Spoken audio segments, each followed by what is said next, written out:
Hello guys, आप सभी का स्वागत है fall in mistake in love के इस पार्ट में। हम किंग्यू को देखते हैं जो कि अपना हाथ आगे बढ़ाते हुए अपने मन में कहता है, युंगजी अचानक गायब हो गया और उसका कहीं भी पता नहीं चला। मैं उसे काफ़ी समय से ढूंढ रहा था, लेकिन जब युद्ध शुरू हुआ तो मैंने आखिरकार हार मान ली।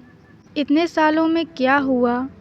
क्यों प्यारा युंगजी इतना निर्दयी रोंगयुन बना और उसे कोई अजीब बीमारी है? ये सोचते हुए किंग्यू रोंगयुन के गालों पे अपना हाथ रखता है तो रोंगयुन भी उसके हाथों को पकड़ के कहता है, चिंता मत करो, मुझे वेयू से प्यार था, लेकिन मैंने बहुत पहले ही उसके खिलाफ रुख अपना लिया है। हम बिल्कुल असंभव हैं। मैं उसे अपने पास रखता हूँ क्योंकि मैंने उसकी रक्षा करने का वादा किया था। वेयू ने अंत तक वेई राज्य के लिए लड़ाई लड़ी, हालांकि वेयुआन ने उसके शरीर और रूप को बर्बाद कर दिया। अपनी हड्डी और त्वचा पर चाकू से वार करने का विचार, मुझे वेयुआन को टुकड़ों में काटने का मन कर रहा है। रोंगयुन की ये बात सुन के किंग्यू अपने मन में कहता है, शुरुआत में मुझे इस नाजुक शरीर से बेहद घृणा थी। अब तक मैंने इसे पूरी तरह से स्वीकार नहीं किया है। अप्रत्याशित रूप से रोंगयुन मुझसे भी अधिक परेशान है और उसे मुझ पर भी दया आ रही है।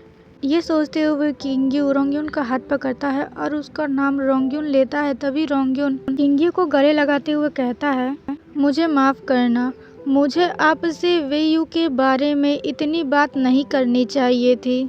मुझे उम्मीद है कि तुम्हें बुरा नहीं लगेगा। मैं बस ये नहीं चाहता कि कोई उसे फिर से चोट पहुंचाए। ये सब कहने के बाद वो अपने मन में कहता है, आज जब मैंने जियांगलिंग को देखा तो मुझे नहीं पता कि मेरा दिल अब उस तरह क्यों नहीं धड़क रहा है जैसा तब धड़कता था जब मैं वेयू के साथ था। इसके विपरीत जी किंग्यू। तभी किंग्यू रोंगयुन को जल्दी से खुद से दूर करते हुए कहता है, रोंगयुन एक्चुअली मैं असलियत में। तो रोंगयुन पूछता है, क्या? ये सुन के किंग्यू अपनी आंखें नीचे कर लेता है, अपना सर झुका के कहता है, कुछ नहीं, और अपने मन में कहता है, रोंगयुन के मन में वेयू एक निडर और महत्वाकांक्षी जनरल है। फिर सीन शिफ्ट होता है, उन लोगों का काफिला कहीं जा रहा होता है और किंग्यू बग्गी से पर्दा हटा के अपने मन में कहता है, और अब मैं तो बस एक लड़का हूँ जो एक छिपे हुए एजेंडे के साथ बिस्तर पर उसे खुश करने की कोशिश कर रहा हूँ। मैं उसे अपना यह शर्मनाक पक्ष नहीं दिखाना चाहता। यह उसके दिल में मौजूद अद्भुत यादों को बर्बाद कर देगा। मुझ में सचमुच इतना हिम्मत नहीं है कि मैं उसे बता सकूं कि मैं वेयू हूँ। किंग्यू बग्गी से बाहर देख रहा होता है तो उसके साथ उसका भाई जियांगलिंग भी होता है, जो कि किंग्यू से कहता है, आप सचमुच एक बॉय टॉय के रूप के चरित्र में रंग गए हैं। प्रिंस ये को आप इतने प्यार से देख रहे हैं। ये सुन के किंग्यू कहता है, भद्दी टिप्पणियां करने के बजाय आप अपने लिए योजना क्यों नहीं बनाते? चैन जाना बाघ की गुफा में घुसने जैसा है, अगर आप अपनी सुरक्षा कम कर दें। फिर जियांगलिंग कहता है, मेरे बारे में चिंता करने की कोई ज़रूरत नहीं है। तभी बाहर से आवाज़ आती है, यंग मास्टर्स, प्रिंस ये ने मुझे आपको कुछ देने के लिए भेजा है। यंग मास्टर जियांग, प्रिंस ये ने कहा कि सड़क उबड़ खाबड़ है, इसलिए उन्होंने मुझसे आपके लिए एक सुनहरा रेशमी तकिया लाने को कहा। गार्ड की ये बात सुन के किंग्यू अपने मन में कहता है, जैसा कि अपेक्षा था रोंगयुन ने। और जियांगलिंग किंग्यू का चेहरा देख के अपने मन में कहता है, अतीत में मैं केवल वेयू से ईर्ष्या कर सकता था क्योंकि वह आसानी से चीज़ें प्राप्त कर लेता था। मुझे उम्मीद नहीं थी कि अब यह उल्टा होगा। उसकी दयनीय दृष्टि देखकर मुझे बहुत खुशी हो रही है। तभी गार्ड कहता है, वैसे यंग मास्टर जी, प्रिंस ये आपसे मिलना चाहते हैं। ये सुन के दोनों ही चौंक जाते हैं। फिर हम प्रिंस ये को देखते हैं जो कि नदी के किनारे खड़े होते हैं वैसे गाइस ये काफ़ी ज़्यादा खूबसूरत सिनेरियो लग रहा है ना। वेल मेरी आवाज़ कुछ बदली बदली होगी क्योंकि मुझे सर्दी हो गई है।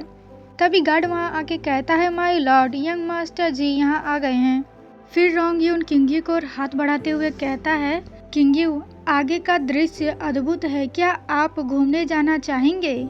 ये सुन के किंग्यू ब्लश करते हुए कहता है माय लॉर्ड। फिर रोंगयून किंग्यू को देखता है तो वो हेजिटेट कर रहा होता है, तो उससे रोंगयून कहता है आप अपनी चोट से पूरी तरह से ठीक नहीं हुए हैं, इसलिए मैंने काठी पर पैड लगा दिया है।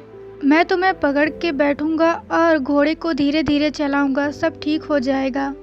ये सुन के किंग्यू रोंगयून की ओर देखते हुए अपने मन में कहता है युंगजी अब रोंगयून बन गया है, लेकिन वह अभी भी मेरे प्रति उतना ही विचारशील है जितना वह तब हुआ करता था जब वह छोटा था।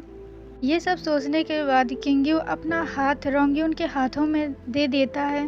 फिर उसके बाद दोनों ही घोड़े पे सवार होके इन सिनेरियो का मजा लेते हुए घोड़े की सवारी कर रहे होते हैं। और किंग्यू कहता है मैं चिंता मुक्त जीवन जीना पसंद करूंगा, घोड़े पर सवार होकर गीत गाते हुए घूमना पसंद करूंगा। नदी हजारों मील तक बहती है, पानी और आसमान एक रंग में मिल जाते हैं। ऐसे खूबसूरत खुले परिदृश्य को देखते हुए मेरी चिंताएं और कड़वाहटें कोई महत्व नहीं रखती। ये सब सोचते हुए किंग्यू बहुत ही ज़्यादा खुश होता है और प्रिंस ये उसे खुश देख के कहते हैं अंततः आप मुस्कुराए, ऐसा लगता है कि आपको यह जगह सचमुच पसंद है। अपना लक्ष्य प्राप्त करने के बाद मैं समाज के सारे कामों से रिटायर हो जाऊंगा और आपके साथ इसी तरह से पहाड़ पर एक चिंता मुक्त जीवन व्यतीत करूंगा। तो चलिए गाइज अब आपसे मिलूंगी नेक्स्ट पार्ट में। और हाँ, मेरे 1000 सब्सक्राइबर पूरे करने के लिए थैंक यू। और आपको मेरे वीडियो पसंद आए तो लाइक, कमेंट और चैनल को सब्सक्राइब शेयर ज़रूर कर दीजिएगा। Thank you guys very much.